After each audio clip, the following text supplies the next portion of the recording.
It's here. Let's take a look, check it out. This just came via UPS today.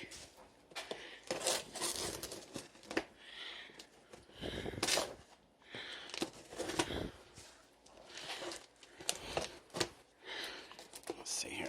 This is not the way to cut things. There you go. Oh.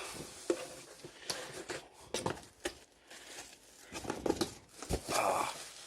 Here it is. Of course, it's backwards.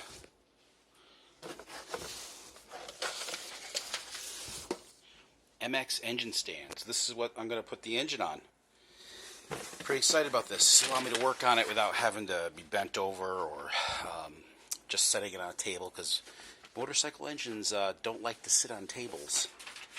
So there's the stand, some instructions, and here's the pieces. And it has pretty good reviews, so looks like I'm gonna have to put it together. But overall, it looks nice and heavy duty here. There's the feet. It's got a tray to catch the oil. Yeah.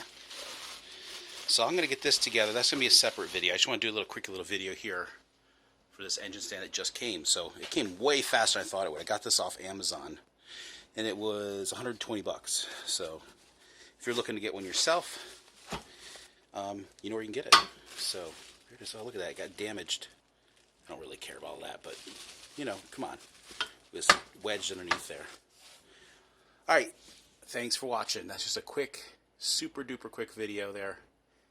And I will be setting this up and putting the motor on it, but I have to obviously get the motor out of the bike first and get it down here, which is going to be interesting with my injured back, because I hurt my back getting that dartboard out, and it's just starting to feel a little bit better, but I just picking this box up hurt, so we'll see. But I'm going to need some help probably getting it in with. I mean, I could pick things up, it just afterwards I'm in excruciating pain, so that's it, guys.